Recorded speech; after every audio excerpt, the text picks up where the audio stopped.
Olá, olá, seja muito bem-vindo ao Neurotalks, a sua dose semanal de autocuidado, saúde mental e prevenção do burnout. E hoje eu tenho a alegria de receber aqui uma grande amiga. Ela é enfermeira, escritora, palestrante, ela estuda a saúde mental dos profissionais de saúde, né? A gente que cuida de quem está doente, né? E a Manu Rios, ela é também instrutora de yoga, de mindfulness.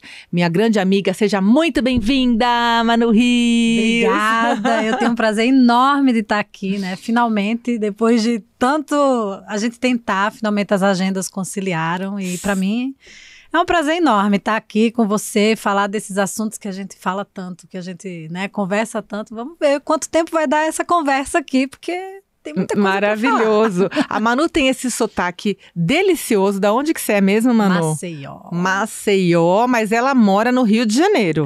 É então isso, é meio né? misturado. Meio misturado. E eu conheci a Manu aqui em São Paulo. A Manu vive viajando pelo país, agora palestrando, divulgando o livro. Fala um pouquinho do teu livro pra gente, Manu. Então, o livro chama A Saúde Está Doente, Como Sair da Exaustão para uma Vida com Mais Qualidade. Né? Uma ideia que surgiu porque primeiro eu busquei qualidade de vida para mim. E com o boom da pandemia, né, a gente viu o que já existia, mas que a pandemia só piorou, que era a qualidade de vida dos profissionais de saúde, que naquele momento piorou muito e agora a gente ainda está colhendo os frutos ruins disso tudo, né? Então, eu percebi o quanto era importante falar disso para ajudar os meus colegas, né? Uma coisa que já me ajudou tanto e que a gente precisa cuidar primeiro da gente para depois a gente cuidar do outro, né? Perfeito. O livro da Manu, assim, ele é necessário, né? Assim, a gente fala de saúde mental muito, a gente troca muito porque os nossos assuntos se conversam, né? E a Manu, ela tem uma história, um relato que eu sei e eu queria que você contasse um pouquinho, não só tanto do fato, mas a tua percepção. A Manu teve um caso de suicídio na equipe dela de trabalho durante a pandemia, né? A Manu é enfermeira, então o enfermeiro ele cuida de uma equipe com alguns técnicos de enfermagem e durante a pandemia teve um caso de suicídio de uma profissional da equipe dela.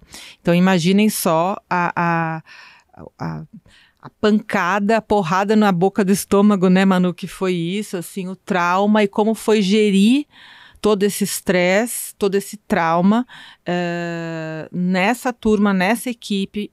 Então, assim, como foi gerir o estresse da Manu Rios e como foi reestruturar o equilíbrio mental daquela equipe?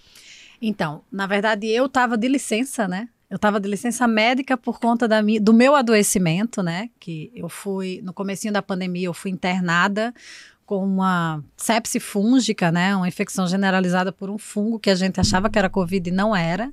Então, no meu período de licença, eu recebo uma ligação, porque foi no meu plantão, né, foi dentro da minha equipe, dessa técnica de enfermagem que cometeu suicídio dentro do nosso descanso, né, do banheiro do nosso descanso.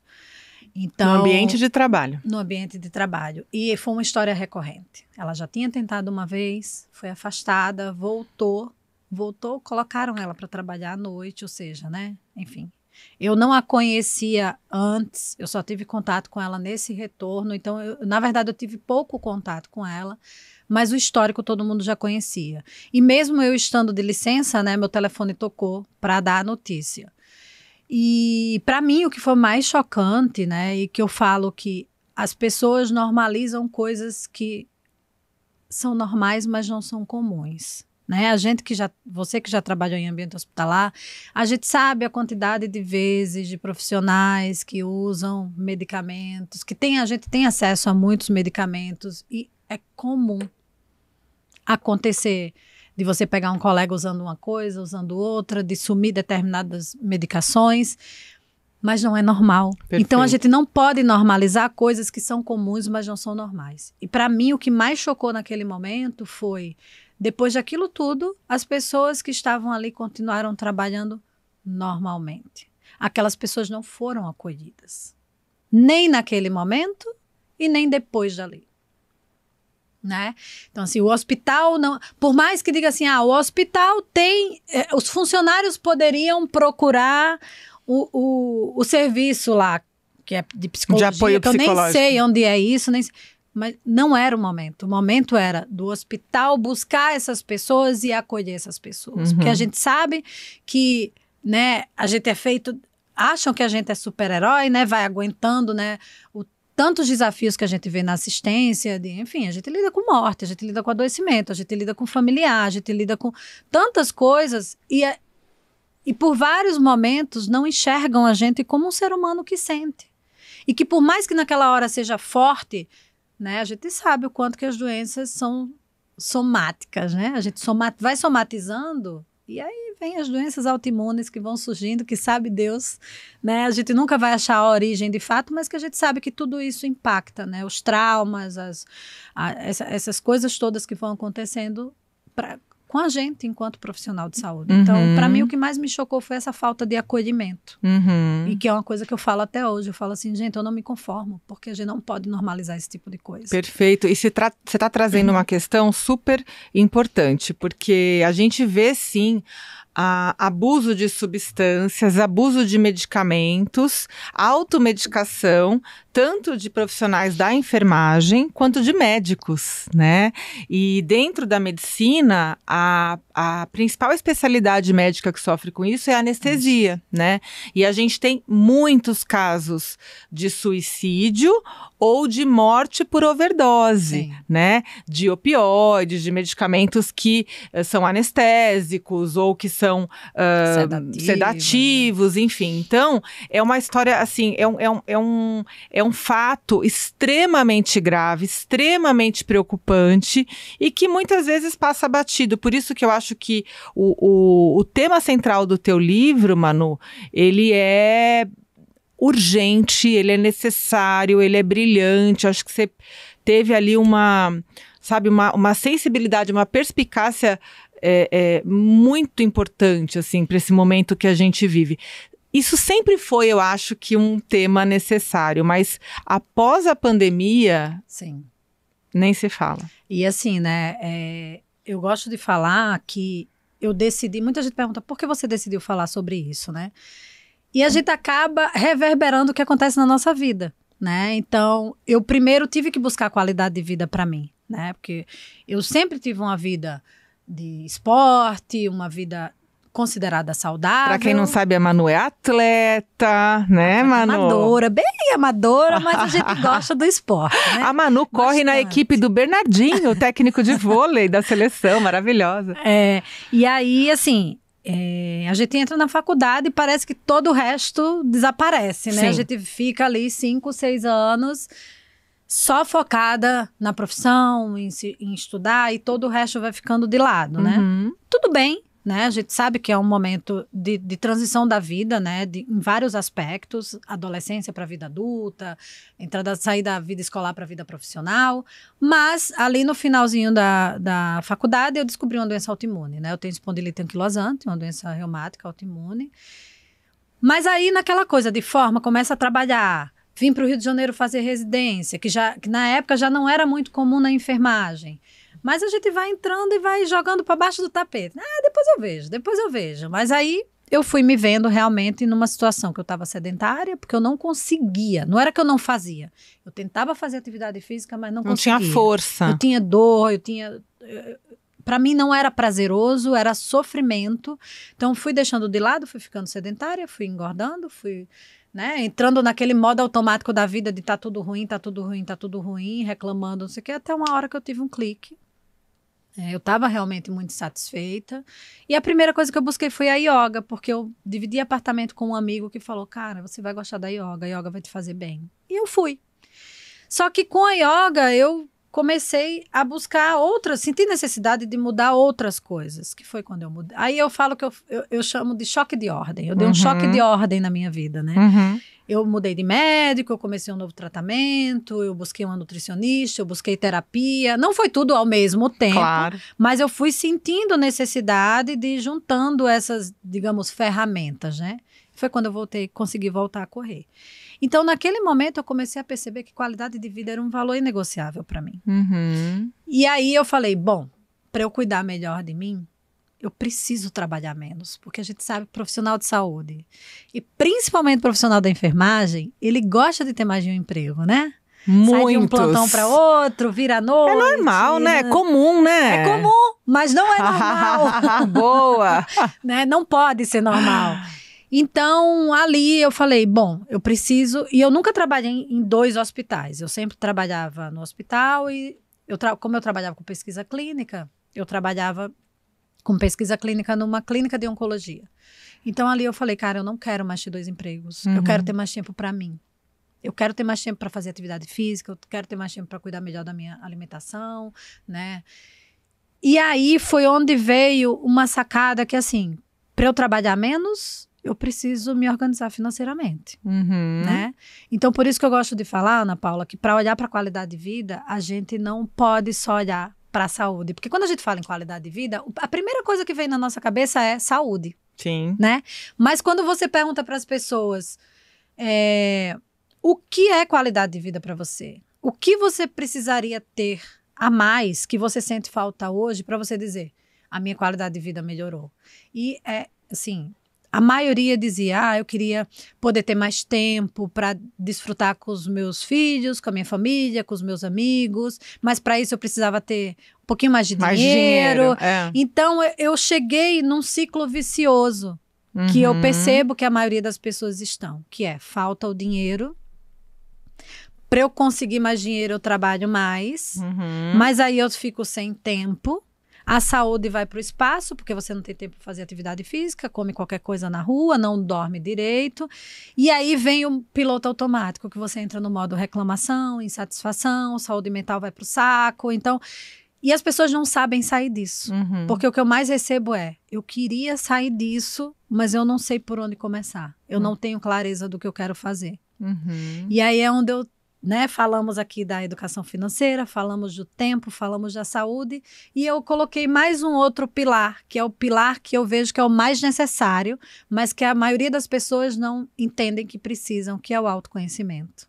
A gente fala tanto de autoconhecimento, eu acho até que fala um pouquinho mais, que a gente diz, estão falando muito de autoconhecimento, mas as pessoas se perderam também do que de fato conceito, o autoconhecimento, né? E é muito simples, é você se olhar no espelho e perguntar, quem eu sou? As pessoas não sabem se definir, porque a gente passou a se definir pelo que a gente faz, né? Então, você ter esse momento de pausa, né? Se perguntar quem você é, quais são os seus valores, o que é inegociável para você, isso virou uma chave na minha cabeça. Porque quando eu entendi que qualidade de vida era um valor inegociável para mim, ficou fácil. Vinha uma proposta de trabalho. Não, porque vai impactar na minha qualidade de vida. Eu não trabalho mais 40 horas para ninguém. Esse era o meu mantra. Eu não trabalho mais 40 horas para ninguém, porque eu já trabalho no hospital. Se eu fosse pegar mais 40 horas, eu não ia ter mais tempo para nada. E quando você entende quem é você também fica mais fácil você colocar os limites e dizer não, né, Manu? Exatamente. Exatamente. Foi aí que eu aprendi a dizer os nãos. E a tentação é grande, né? Porque esse ano passado eu recebi uma proposta muito tentadora. Muito tentadora. 3 amigas minhas falaram assim, você não vai pegar? Eu falei, não. Porque aqui eu vou ter uma coisa imediata, mas que lá na frente vai impactar no meu sonho grande, no meu objetivo. Perfeito. Então, também a gente tem essa cultura do imediatismo, de querer o resultado rápido. Eu vou trabalhar lá, esse dinheiro vai vir fácil. Fácil nada.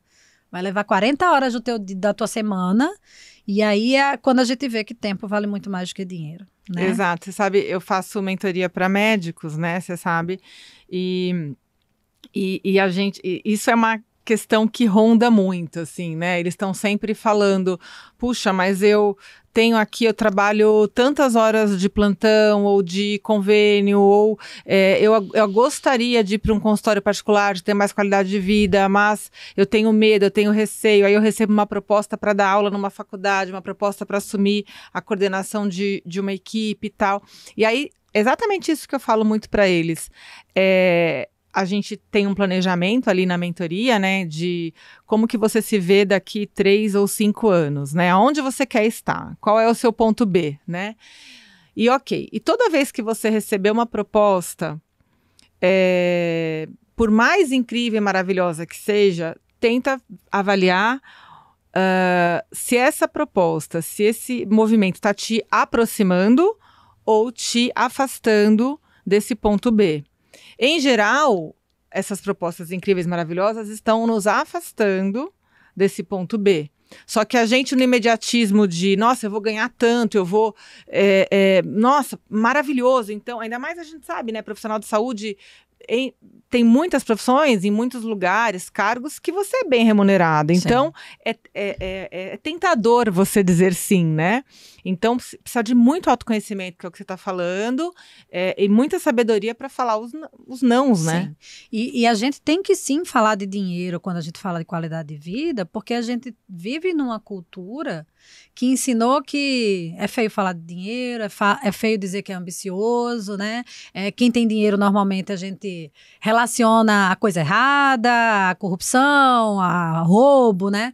E tem uma coisa, Ana Paula, assim, como eu lido muito com profissional de enfermagem, mas eu também lido muito com profissional médico, os profissionais de enfermagem falam assim, mas a gente ganha pouco. Reconhecemos, somos desvalorizados, né? Estamos aí na luta pelo piso da enfermagem, que não vai resolver os problemas da enfermagem, porque vai para muito mais além do piso.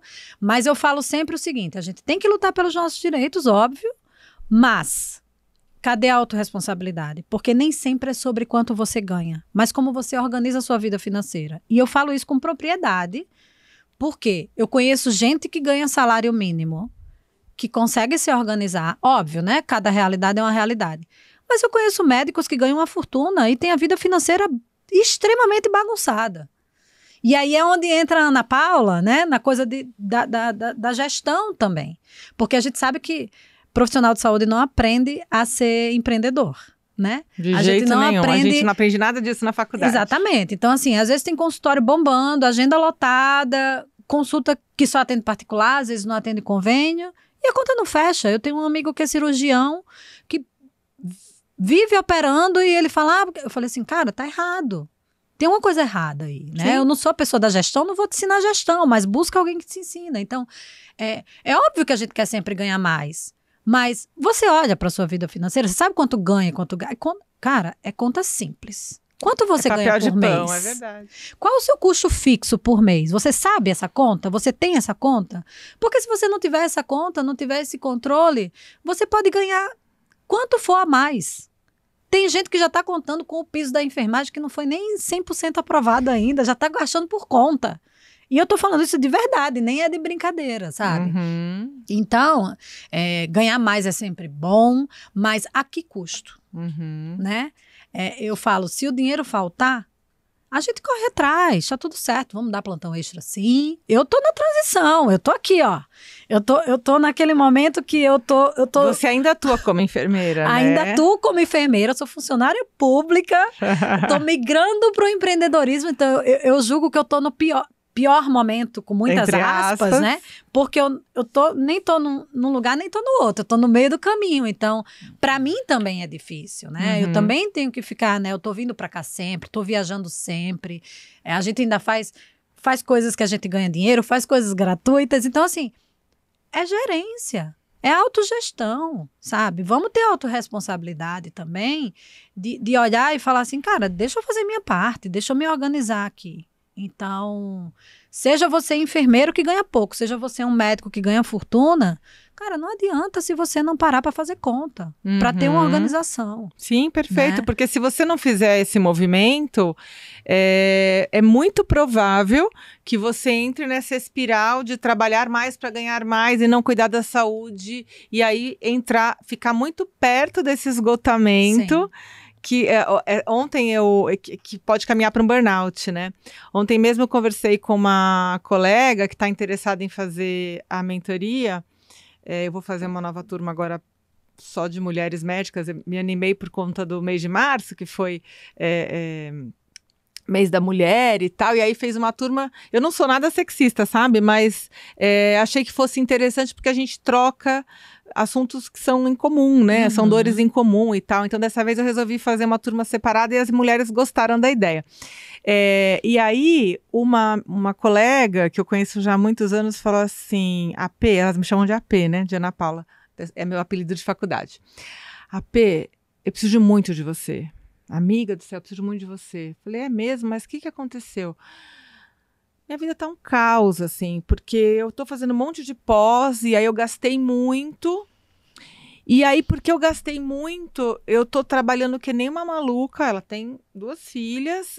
Eu voltei a dar plantão de fim de semana. Então, assim, na nossa idade, né? Ela tem a minha idade, 45, 46 anos. A gente sabe a dificuldade que é dar plantão de fim de semana, porque a gente não tem mais a mesma energia dos 25, 30. Então, assim, ela falou, eu tô em burnout ou pré-burnout. Ela falou, você precisa me diagnosticar, porque ela tem outra especialidade. Ela falou, então, assim, eu preciso de uma orientação, sabe, de um direcionamento na minha carreira, porque eu me perdi. E aí que tá, ela se perdeu, é o que você tá falando, muito pela questão financeira, da má gestão financeira, Sim. né? Porque foi fazendo cursos e mais cursos, tudo bem, é importante a gente se especializar, mas esses cursos são importantes, são necessários agora. Se planejou para fazer? Exatamente, né? Então é tudo isso, você vai gastando porque vai entrar, e médico tem isso, né? Médico, infelizmente, qualquer coisa eu dou um plantão. Qualquer coisa eu pego mais um trabalho. Manu, eu já fui essa pessoa, tá? Não pensa que eu nasci mentora, não. Eu tive uma época que eu trabalhava em 6 lugares. É isso mesmo, produção? 6 lugares. Eu com 2 já estava exausta. 6 lugares, produção. Anotaram? 6, tá? Era 2 empregos públicos, sendo um servidor público do estado aqui de São Paulo. Um eu era coordenadora, o outro eu era empregada concursada do servidor do estado. Um hospital particular, 2 consultórios e um ambulatório de convênio. Tá bom pra você? É complicado, cara. E tem uma coisa... Pensa como é que tava a minha saúde mental. Tem uma coisa dos profissionais de saúde que é ou gostar de fazer uma pós-graduação, um curso, né? Estudar. Assim, gente, estudar é muito bom. E a gente tava conversando ali, né? Que eu tô querendo fazer umas pós-graduações aí. Mas chega uma hora que não adianta você só estudar, se você não aplica, né? E a outra coisa também é que os profissionais de saúde, eles precisam, se eles realmente querem mudar de vida, ter uma vida com mais qualidade, né? Sair dessa loucura que é dar plantão, que é só ficar na assistência. Gente, a assistência é muito bom, né? Eu trabalhei 12 anos de CTI pediátrico, isso é uma coisa também que eu acho que precisa ser revista, porque eu acho que é muito insalubre você ficar 12 anos no mesmo setor, principalmente o pessoal da enfermagem, né? Que é tá diário, ali, né? Beira-leito. Mas os profissionais de saúde precisam sair da bolha só da assistência, só do consultório, né? A gente está vendo o quanto que a área educacional está crescendo, né? E vai ter sempre alguém precisando do que você já sabe, porque não é só a expertise teórica, né? É a tua experiência que conta. Então, eu falo isso direto tem uma enfermeira que trabalha comigo que ela adora ensinar e ela sabe muito. E eu falei assim, cara, monta um curso. Eu trabalho na neurologia, né? Sim. A Manu trabalha no servidor público do estado, lá do Rio de Janeiro, no setor da neuro.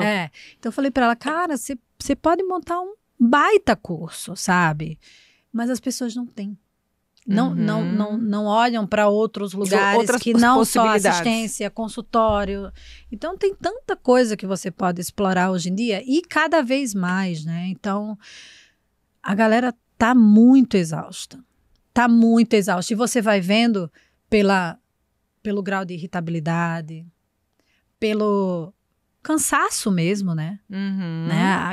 A pessoa que já não... Eu tenho técnicos que dormem no hospital porque ir para casa e voltar, às vezes, no outro dia, não vale a pena por causa da distância. Então, você vai vendo que a pessoa mora no hospital, vive em função daquilo e pega não sei quantos plantões. Eu tenho uma amiga enfermeira que um dia ela mandou a escala dela, que a gente estava tentando fazer umas trocas, eu contei 28 plantões. Meu Deus. Eu falei, cara, como é isso? Nossa Senhora. Porque tudo bem, Ana Paula, se você fizer isso para um objetivo específico, sabe? Pô, quero comprar minha casa, quero comprar um carro, por um quero curto fazer período. Um investimento. Tudo bem, você desequilibra sem perder a régua do equilíbrio, né? Vou fazer isso por X tempo e depois eu... Mas, gente, isso não se sustenta. Não sustenta, exatamente. Uma hora a conta chega. Sim. E eu até postei essa semana uma coisa que para mim é muito chocante, que é 3/4 das mortes que acontecem todos os anos poderiam ser evitadas por mudança de estilo de vida. Isso é o número da OMS, não é da Manuela. O último relatório da OMS. Que são as doenças cardiovasculares, né? Diabetes. 95% dos diabetes são tipo 2, que é evitável. Sim. Então, evitável como? Porque os principais fatores de risco são sedentarismo, obesidade, má alimentação, tabagismo. Então, gente, se a gente sabe disso, por que a gente não faz? Né? Porque, assim, a doença mental vem na sequência. Claro. Você não está cuidando de você. E a gente vê também, aí você vai falar melhor do que eu, né? O quanto já se estuda algumas associações até de alimentação com algumas doenças neurodegenerativas, né? É óbvio que é tudo muito ainda sendo estudado, mas é tudo estilo de vida, né? Que você tem que ter um mínimo. E aí é quando eu falo que se o profissional de saúde não faz por ele, como é que ele pode dar para o outro o que ele não tem para ele? Sim, e quem está ouvindo, a gente tem uma audiência grande, Manu, de profissional de saúde. Isso para mim ficou até assim, eu fiquei chocada, porque eu fiz um workshop, o Fuja do Burnout, né? Que, aliás, um dos bônus do meu curso do Fuja do Burnout são 5 aulas, né, da Manu, são 5 meditações guiadas da Manu Rios, maravilhosas, 4 ou 5, né, não me lembro agora, mas enfim, que são incríveis, porque eu pratico, é maravilhoso, e eu fiquei chocada, porque tinha muita gente no workshop, e vou te falar que uns 70%, 80% profissional de saúde.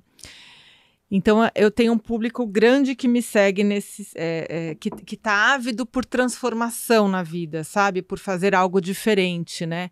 Então, como eu sei que essa mensagem aqui de hoje vai chegar em muita gente assim, queria só lembrar que a Manu, além de enfermeira palestrante e tal, a Manu também é mentora de profissionais de saúde que também queiram entender de que forma podem, de repente, encontrar um outro caminho, como ela falou, né? Enfermeiro só pode dar plantão e cuidar de equipe. Não, enfermeiro pode trabalhar em outras possibilidades, né? E a Manu, como já fez muitos cursos de empreendedorismo, de vendas, de marketing e tal, a Manu pode dar esse caminho para vocês, né, Manu? Sim, e aí eu falo assim, para essa galera que gosta muito de fazer um curso, uma pós-graduação, começa a fazer cursos fora da área médica.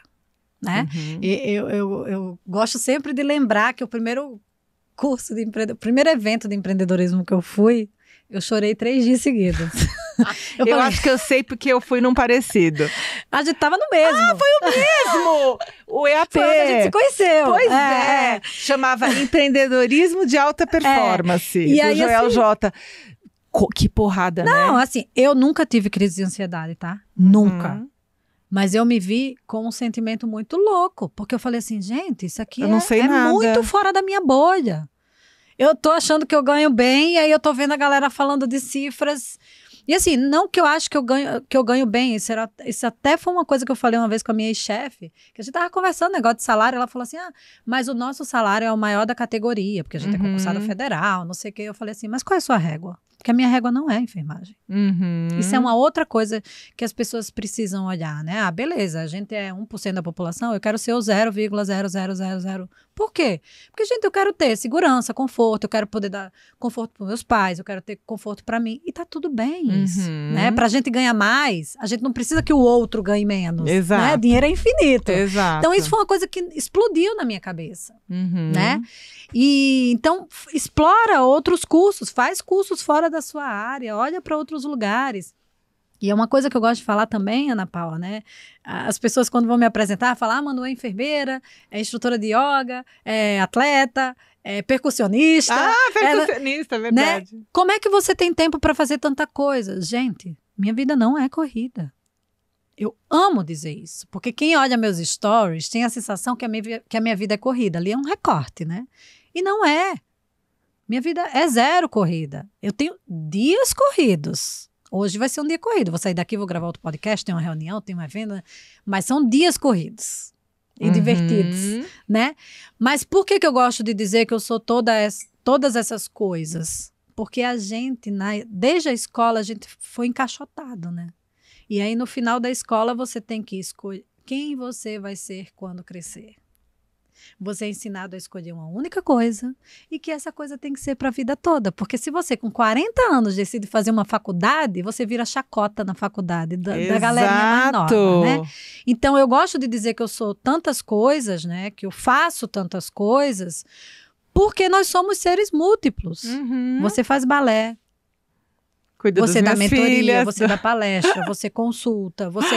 Então, por quê? Porque essas coisas agregam valor a tudo que a gente faz. Sim. Né? A gente precisa criar outros tipos de sinapses nervosas. Sim, estimular a cérebro, neuroplasticidade, né? Exatamente. Então, às vezes, uma coisa que você gostaria tanto de fazer, que seja um hobby, você deixou de fazer porque, tô muito velha para isso, não sei o quê, né? Imagina, com 45 anos, voltar pro balé. Pois é, né? Eu voltei com 41, foi um choque. E às vezes esse hobby pode virar uma fonte de renda para você. Né? Mesmo que não seja a sua fonte de renda principal. Eu dou aula de yoga, não é minha fonte de renda principal. E é uma instrutora maravilhosa. Mas eu dou aula de yoga. Eu toco num grupo de percussão no Rio de Janeiro, num bloco que chama Mulheres de Chico, que é um bloco só de mulheres que toca Chico Buarque. Não é minha renda principal, mas não vai ter uma renda extra. Então, assim, olhem para outros lugares, porque vocês não precisam ganhar só com a medicina, só com a enfermagem, só com a fisioterapia. Às vezes você tem um talento que você não sabe pelo simples fato de você nunca ter se exposto a ele. Exato. E eu tenho certeza que você gostaria de tocar um instrumento, você gostaria de dançar, você gostaria de fazer uma coisa artesanal e que você não faz porque você... já passou da hora. Passou da hora, porque o pessoal fala assim pra mim, você faz balé? Balé? Mas tipo, como se fosse quase que um pecado, né? Eu ouço isso às vezes no consultório, as pessoas comentam assim, alguns admiram, mas muitos olham com um olhar de, nossa, mas não é teu lugar, né?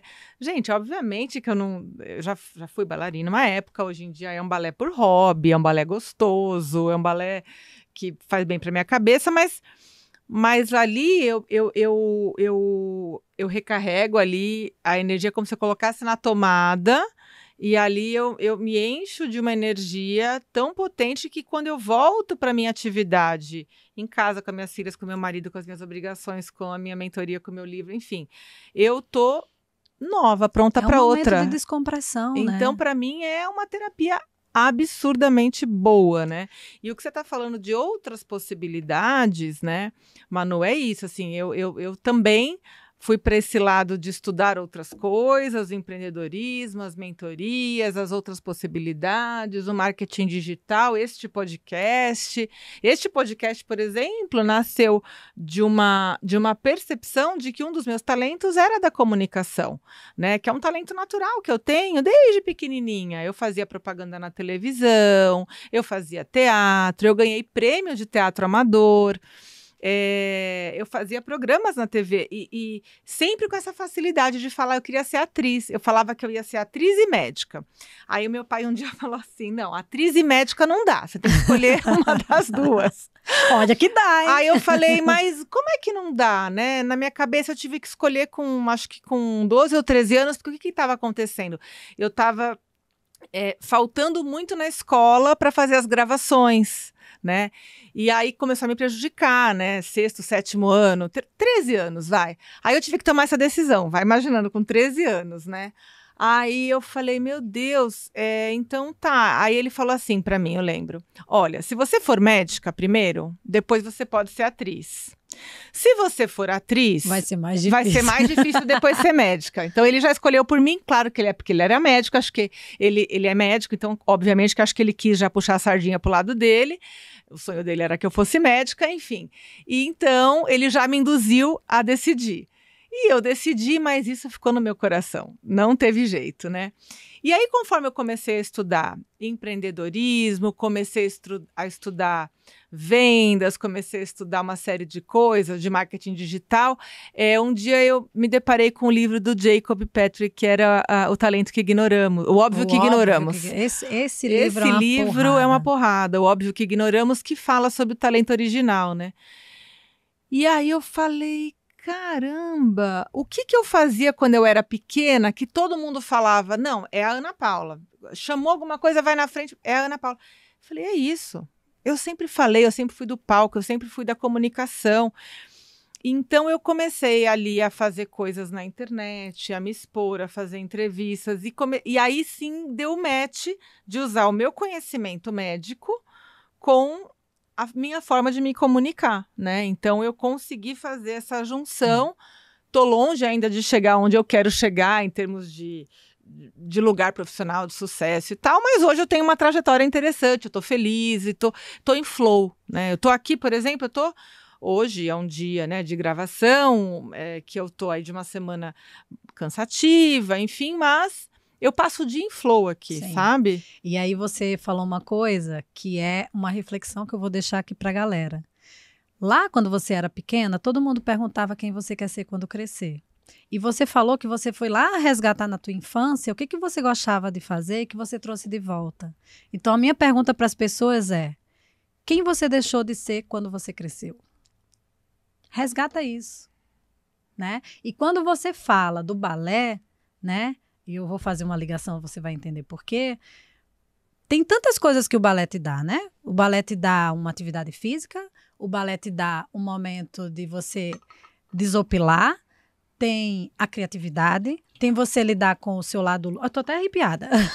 Tem a coisa de você lidar com o seu lado lúdico, que a gente, quando vira adulto, a gente deixa de lado. Sim, perfeito. E esse lado lúdico é o que dá pra gente insights pra gente resolver problemas da nossa vida. Perfeito. Então, resgata, vai lá na tua infância, resgata quem você deixou de ser quando você cresceu. Caramba, o que você Manu, gostava que porrada, de hein? fazer quando você... o que as pessoas te elogiavam? Eu sempre fui... Minha mãe falava assim, a Samina sempre foi exibida. Né? E aí, assim, eu fui ginasta. Então, Sério? eu fazia ginástica rítmica, eu competia, e eu amava aquilo. Sempre amei aquilo. E sabe onde foi que eu resgatei isso? Na percussão. Na percussão. Por quê? Porque o palco, eu sempre gostei do palco. Sempre foi exibida? Sempre foi exibida. Adoro! E esses dias foi até engraçado que alguém falou assim, a Manuela gosta de aparecer. Eu falei assim, se alguém estiver no palco e disser que não gosta de aparecer, está sendo hipócrita. Porque se você não gostasse de aparecer, você não estava no palco. Boa! E não é gostar de aparecer, gente. É a forma como a gente gosta de se expressar. Sim. Né? A gente se expressa. Eu ligo tudo, tá? Eu faço correlação de tudo. Da música, com o esporte, com a yoga, com tudo. Porque essas três coisas, a música, o esporte e a yoga, me devolveram muita coisa de criatividade. Muita coisa de lado lúdico da vida. A gente tem que ter uma vida mais leve. De flexibilidade. A gente tem que ter uma vida mais leve, sabe? Então, resgatem isso. Nossa, Manu, essa tua frase foi uma porrada Ela no nem estômago. É minha, não. Eu já vi na internet de alguém. Nossa senhora, mas é uma foi frase uma que porrada, eu gosto sempre de trazer. É uma porrada no estômago quase igual ao livro do Jacob, que é o Óbvio que Ignoramos, né? Porque o Óbvio que Ignoramos, né, ele fala muito da coisa do talento e de você também monetizar com o teu talento, né? E a gente aprendeu que a gente não pode cobrar pelo que a gente gosta, né? Às vezes um hobby não vira uma fonte de renda porque é feio. Não, porque não é trabalho, né? A gente aprendeu que trabalho tem que ser sacrificante, sofrido, difícil. E não. Você tem que trabalhar com o que você gosta, né? E aí é mais difícil entrar em burnout. Porque exatamente. se você trabalha com algo que te dá prazer, usando o seu talento, claro, desde que você consiga ter o autoconhecimento necessário e o autocuidado para manter ali os limites de carga horária e tal, você consegue ter um trabalho maravilhoso em flow e Sim. você tem a sua saúde mental preservada, Sim. né? Que a gente tem muita coisa a vida é feita de equilíbrio, né? A gente sabe que não é tão bonitinho assim, né? Tem os desequilíbrios, mas que a gente tem que estar sempre olhando, opa, aqui, beleza, essa semana eu tô quase sem treinar, praticamente sem treinar. Mas eu sei que é uma semana atípica, né? Então, você viajou, veio pra cá. Que o desequilíbrio seja a exceção e não a regra, né? Então, se a gente tá falando de burnout, a gente também tem que olhar, mas, eu gosto da enfermagem. Eu gosto da enfermagem. As pessoas perguntam se eu vou largar a enfermagem. Não, gente, eu só, ao invés de trabalhar com doença, eu vou trabalhar com saúde, né? E não é que eu não goste mais da assistência. Eu gosto da assistência, mas a forma como ela se apresenta hoje é de um jeito que eu não tenho força para mudar o sistema. Eu não vou mudar o sistema. Eu não vou mudar a coisa como as coisas funcionam, que para mim hoje não faz mais sentido. Sou grata demais. Não vou trabalhar triste, sabe? Óbvio que tem dia que você quer, né, matar todo mundo, faz parte, né? Até quando a gente faz o que a gente gosta, né? Claro. Quando a gente é apaixonada pelo que faz. Mas olha para isso.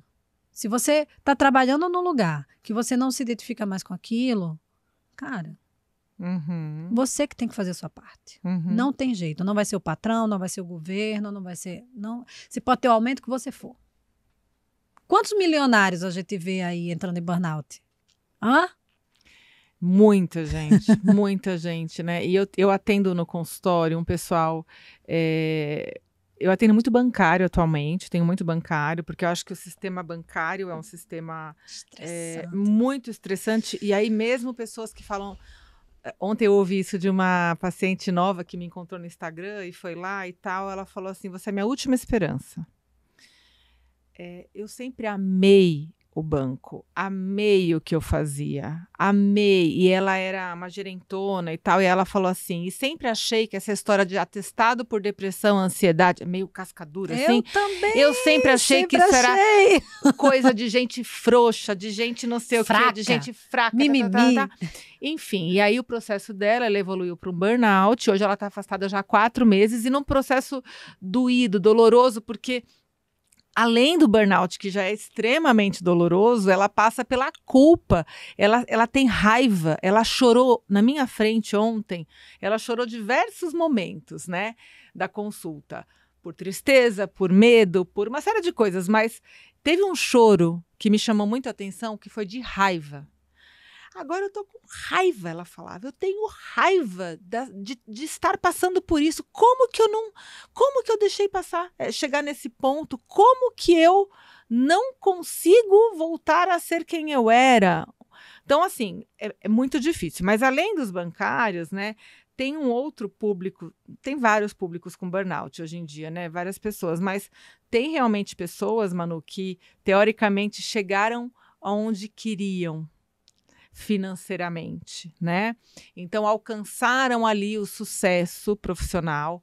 E essa semana eu ouvi de um cliente assim, doutora, hoje eu tenho tudo aquilo que eu sempre sonhei. Eu tive um ganho financeiro absurdo nos últimos anos, desde a pandemia. E hoje em dia eu poderia ter a casa que eu quero, eu podia viajar para onde eu quisesse, eu podia ter tudo, mas eu não tenho vontade de sair do sofá.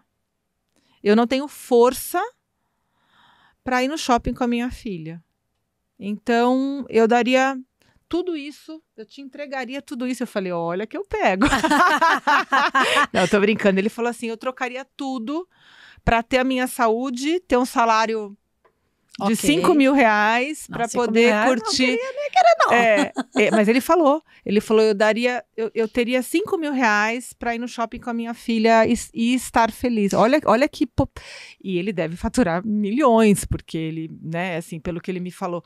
Então, você imagina, Manu, a força disso, entendeu? Mas uma coisa que eu ouvi, acho que no seu podcast mesmo, que me chamou a atenção, que eu nunca tinha olhado por esse ângulo, foi justamente isso. As pessoas ainda associam burnout apenas à insatisfação do trabalho. Uhum. E você pode ter o burnout, aliás, é cada vez mais comum, me corrija se eu estiver errada, que você ama o que você faz e você entra em burnout. Exato. Por quê? Porque você ama tanto o que você faz, que você faz horas e horas e horas e horas e horas e horas. Pega o trabalho do outro e faz. Você é o Severino, você abraça, você faz. Não me custa nada. Deixa, eu faço. Você tá cansado, você tá de pós-plantão, deixa que eu faço. Vem aqui. Eu vejo o teu paciente, fica tranquilo, eu passo esse catéter pra você. Olha, o que eu mais ouço na minha profissão é as pessoas falarem assim, mas não me custa nada pra fazer. Uhum. Não me custa nada fazer. Aí uma vez uma enfermeira que estava passando plantão para mim me falou isso. E ela já assim, mega tinha passado da hora dela ir embora, Sim. sabe? E ela, não consegui ir embora. Não sei o quê. Mas não me custa nada. Eu falei, custa. Custa o seu tempo. Exato. Você já podia estar em casa. Exato. E você não está em casa porque naquela hora que você podia estar fazendo o que você está fazendo agora, você fez o que não lhe custa fazer. Que não é sua função, mas que não lhe custa fazer. Exato. Eu sou muito chata com isso no hospital, sabe, Ana Paula? Porque a minha profissão é uma profissão que, quando não tem quem faça no hospital, é a enfermagem que faz. É verdade. O enfermeiro é meio que o Severino do hospital, né? É buscar medicação na farmácia. É levar o paciente para tomografia. É levar o paciente para tomografia, empurrar a maca, empurrar a cadeira. Se demole não, porque tem relatos, já vi vários relatos. Tem não é o caso do meu hospital, mas tem hospital que tem escala de limpeza do banheiro para enfermagem. Eu não duvido. Entende? Então, assim, não me custa. Cara, custa. Custa, claro. Não que é sua custa. função, sabe? Não é sua função. E Uhum. quando eu falo assim, a coisa que eu ainda faço de vez em quando, com resistência, mais fácil é eu ir na farmácia, porque a gente fica muito refém. Sim, Só sim. que assim, não é eu ir na farmácia e voltar. Vai na farmácia, aí tem um erro na prescrição, aí você tem Aí que voltar, volta. aí não sei o que lá, aí o cara da farmácia briga com você. Então assim, Para quem não é sabe, só... essa teoricamente não seria uma função do enfermeiro, né? então assim, não é só a boa vontade de ir na farmácia, é o que vem no pacote. Sim. Então, os problemas que vêm daquela tarefa que não é função sua, mas que você fala, que você faz, porque você fala que não custa nada. Então, assim, vai juntando uma coisinha na outra, uma coisinha na outra, uma coisinha na outra. Quando você vê, você explode, você está brigando, você está insatisfeita, você está... E, teoricamente, você está no trabalho que você ama fazer. Você sabe que você está me trazendo uma lembrança de quando eu era residente. Foi meu primeiro burnout, né? Residente, então, coitado. O residente, hoje em dia, é uma realidade um pouco diferente, né? Depende de onde. Depende de onde. Eu fui residente no Hospital das Clínicas em 2003, 2004 e 2005, né? 2003, 2004, 2005. E em 2005, ali eu surtei, enfim, assim, de ficar realmente muito esgotada.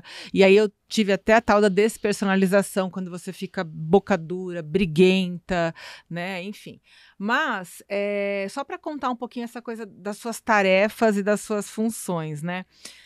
Então, assim, teoricamente, o residente está lá para fazer as funções médicas e para aprender, né? Só que o residente, a Manu tá rindo porque ela é enfermeira, eu tô sofrendo, eu tô pensando no coitado do residente que passa com a Manuela. Não. Da enfermeira. Não, tô sou, brincando. Eu sou chata. É uma enfermeira chata. Eu sou chata. Mas legal. Eu sou gente boa. Gente, o residente, pelo menos quando eu fui residente, era assim. O residente colhe exame de sangue.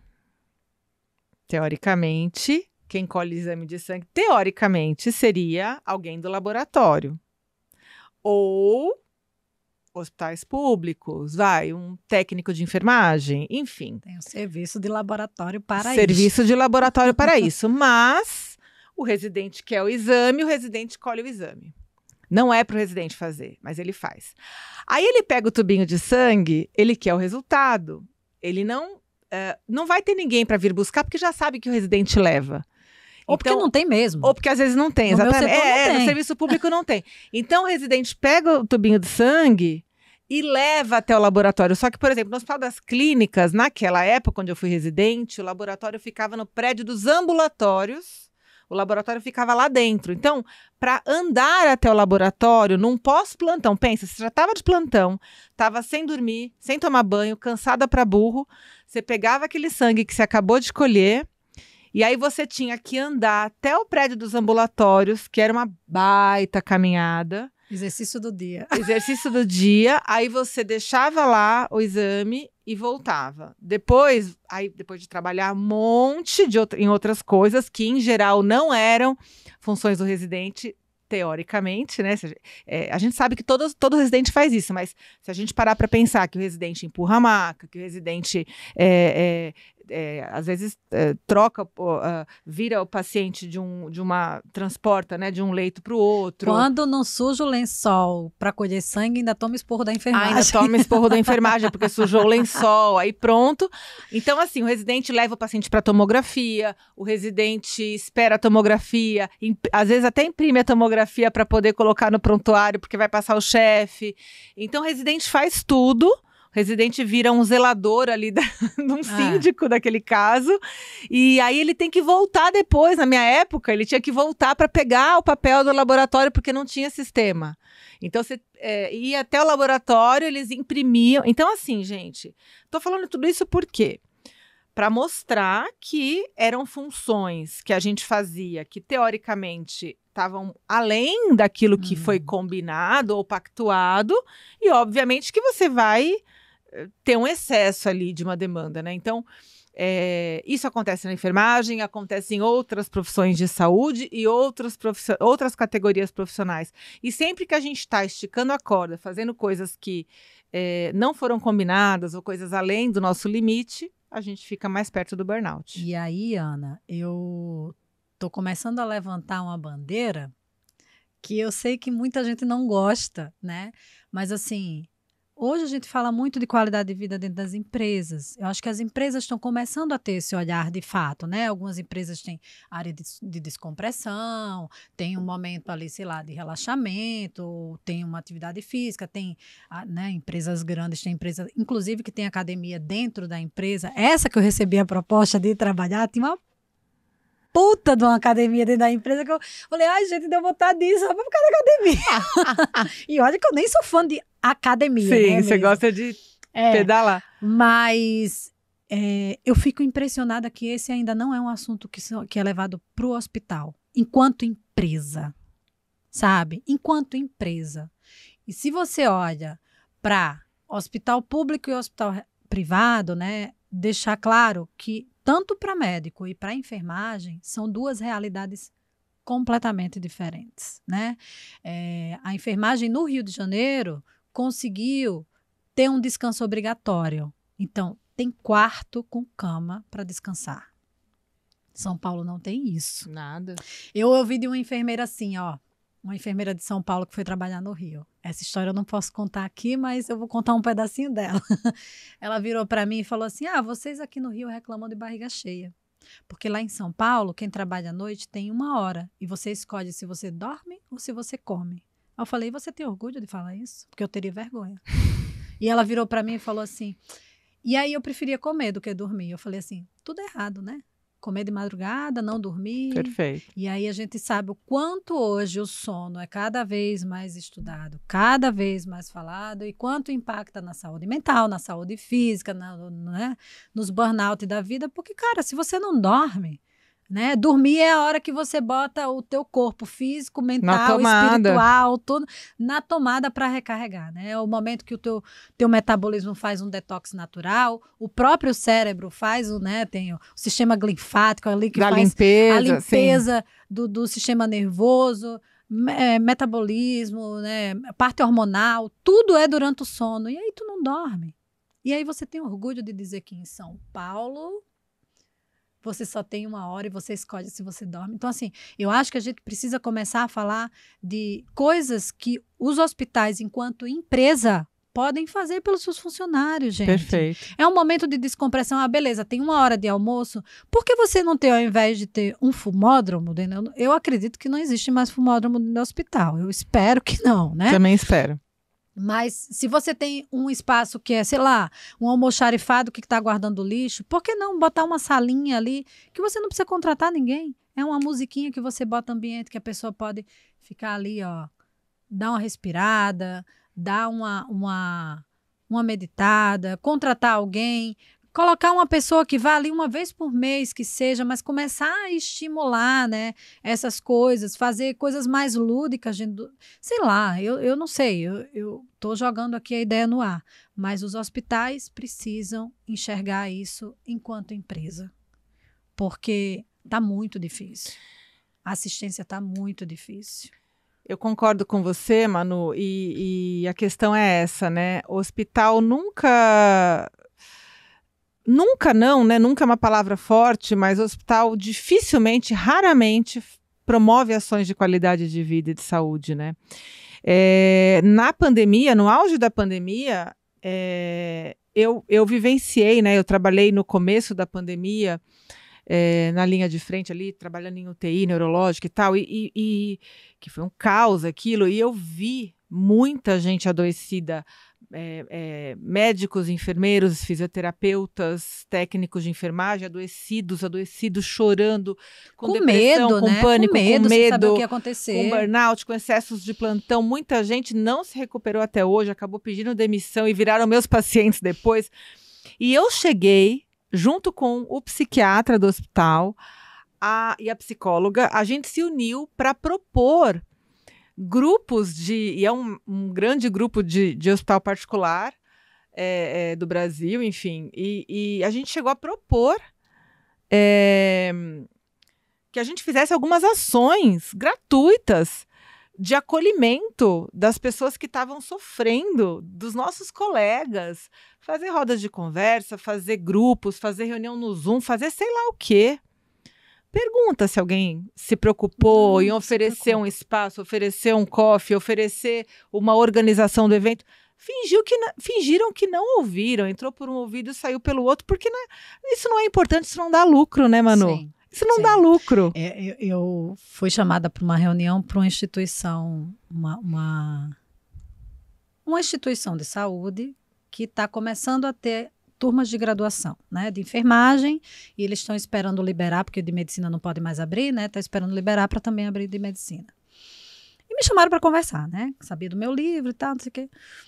E aí eu comecei a tentar entender, qual o teu público, não sei o quê. Não, mais da metade são técnicos de enfermagem. Tá, e o que você pretende? Falei, por que você não aproveita essa primeira turma, traça um perfil, né? Porque o objetivo deles é formar profissionais de excelência. Né? Porque, enfim, tá difícil o mercado.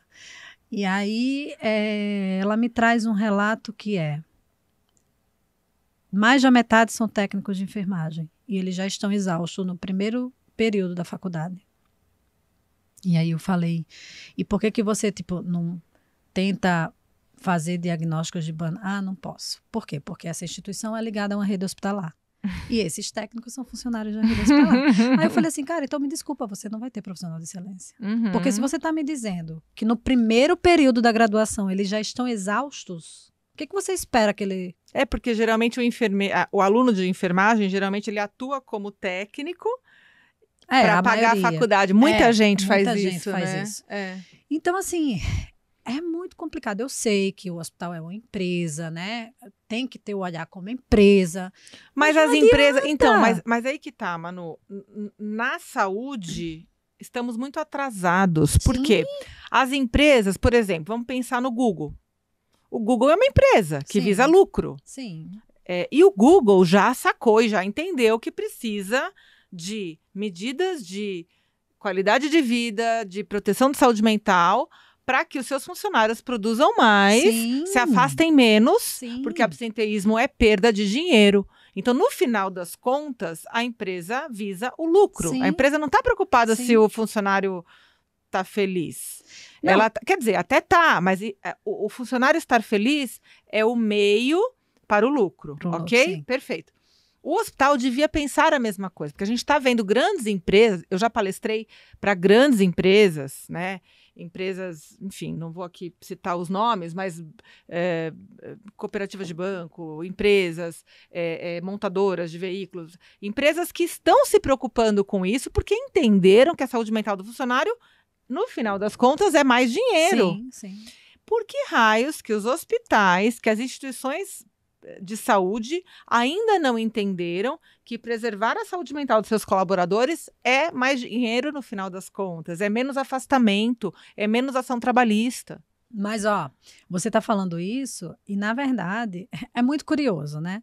Porque essa mesma instituição, eu cheguei a ver um estudo, que eu acho que até a gente conversou sobre isso, de antes da pandemia, né, que eles fizeram para traçar o perfil ali, e eles já viram que existiam sinais e sintomas de burnout e o quanto isso impactava tanto na produtividade quanto na quantidade de erros médicos. Porque tem isso, né? Nós não falamos isso ainda, mas que é para fechar com chave de ouro esse podcast. Aliás, né? Se a gente falar isso... Chave de ouro não, né? Chave de carvão, chave de sei lá o quê. Então, assim, se sai um estudo, uma pesquisa da própria empresa dizendo que isso impacta na quantidade de erro médico, porque erro médico também é igual a perda de dinheiro para a instituição, né? Claro. É processo, enfim, né? Várias coisas. Por que diabos a empresa não faz? Manu, eu compartilho da sua revolta, da sua dor, e nos bastidores a gente fica aqui metendo pau nessa empresa que até agora vocês provavelmente já sabem qual é, a gente não vai falar para não tomar uma ação trabalhista, uma ação civil, enfim, criminal, sei lá que raio de ação, porque eu não entendo nada disso. Essa mesma empresa demitiu um monte de maqueiro e botou técnico de enfermagem para empurrar a maca no Claro, hospital. é mais barato, né, amiga? O E aí técnico de você enfermagem denuncia, faz tudo, né? E aí você denuncia. Acontece Claro, alguma coisa? Não. claro que não, porque com o poder que eles têm, né? Hoje em dia, comprando tudo, beleza. Só podiam vir aqui comprar esse podcast, né? Não, tô brincando. Para eles eu não vendo. Meu amor, mas a gente tá chegando ao final. Infelizmente, nosso papo foi incrível, maravilhoso. Eu sei que você tem outro podcast para gravar hoje, tá cheio de compromisso, palestras, enfim. Eu quero que você deixe um recado final, aonde que as pessoas encontram o teu livro, né? Para quem tá interessado aí em saber mais da Manu, quiser te contratar para palestra, quiser saber da tua mentoria, como é que faz? Então, o meu Instagram é @manurios_, que é aquele tracinho embaixo, AL. O meu livro tem um link lá na minha bio que leva para o link de compra do livro. Né? Eu esqueci de trazer o livro, mas a galera da edição vai botar a capinha dele aqui. Tem também na Amazon. E eu também tenho o LinkedIn. O meu YouTube está começando, mas a gente está começando a trabalhar lá. E quem quiser contratar para palestra, para workshop, mentoria, tem tudo lá no link da minha bio, o meu contato de WhatsApp, tem link para o meu grupo de WhatsApp, que a gente também troca bastante coisa ali. Então, estou à disposição. Quem quiser me mandar perguntas, fique à vontade, sou eu mesma que respondo e tenho um prazer enorme de receber todos vocês na minha casa virtual. Maravilhosa, obrigada, minha querida. Foi um prazer enorme te receber. Muito obrigada, eu muito que agradeço. Legal, foi maravilhoso. Esse é o primeiro de muitos. Primeiro de muitos, agora eu vou no seu, se Deus quiser. Deus quiser, daqui a pouco sai. Obrigada, querida, pela tua presença, pelo teu tempo, por ter vindo de longe. Foi um prazer te receber. E se você curtiu esse episódio, se você conhece um profissional de saúde, tenho certeza que você conhece, manda esse episódio para ele, marca aqui, compartilha, curte, tá bom? É muito importante para a gente essa divulgação, para que menos pessoas sofram, né, com a saúde mental tão adoecida como está hoje em dia. Menos pessoas sofrendo aí de burnout no nosso país, tá bom? Muito obrigada, Manu. Até a próxima semana.